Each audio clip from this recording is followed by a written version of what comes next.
Let's talk about why your organization might be considering accessibility. We know that accessibility will help you create a better product and experience for all your customers. This alone is reason enough to build it into your practices. But wait, there's more. The Web Accessibility Initiative identifies 4 key business drivers for engaging in accessibility.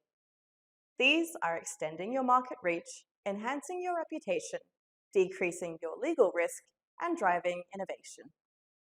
Let's start with market reach. Many businesses make the mistake of thinking accessibility doesn't affect their customers.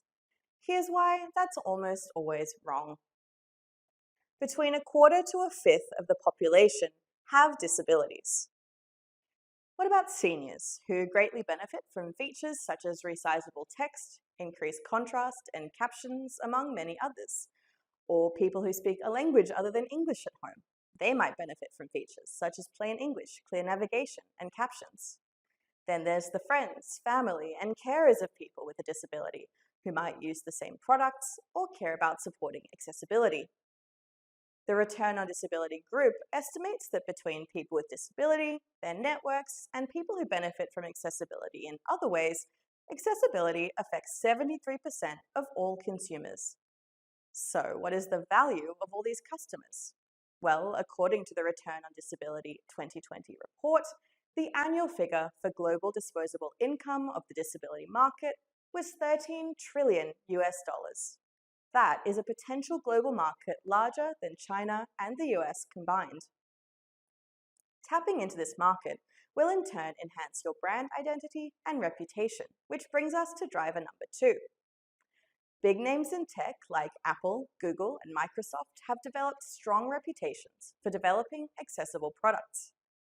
Other companies like Barclays, Tesco, or the This American Life podcast have made a name for themselves by delivering accessibility in their services. Engaging with the huge networks of people who want accessibility can create loyal customers and brand ambassadors and protect you from brand damage. Did you know that people with disability are twice as likely to persuade others to avoid an organization due to unmet needs or discrimination? Digital accessibility can even make your brand more visible. Good digital accessibility practice actually overlaps with good search engine optimization practice.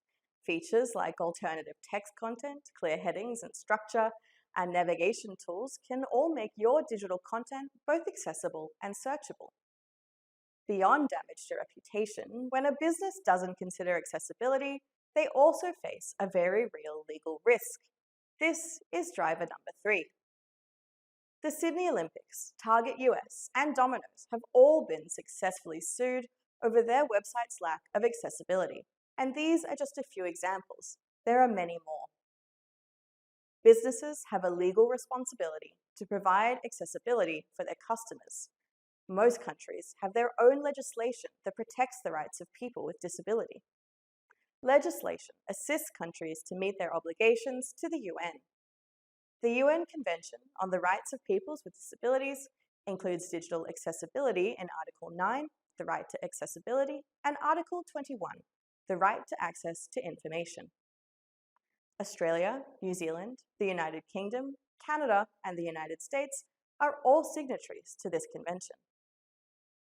When we uphold our obligations to this convention, we support human rights around the globe.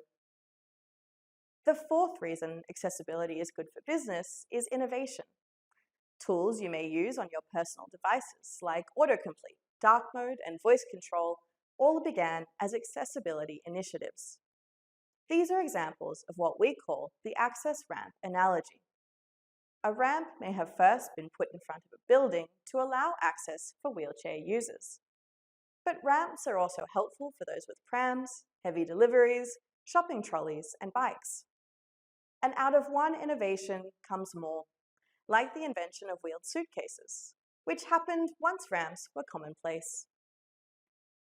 Examples of this are all around us. Electric toothbrushes, typewriters, and audiobooks were all designed as assistive technology for people with disabilities before becoming commonly used items. This might be why one study found accessibility to be a common practice in Fortune 100 companies. Ultimately, accessible design is simply good design.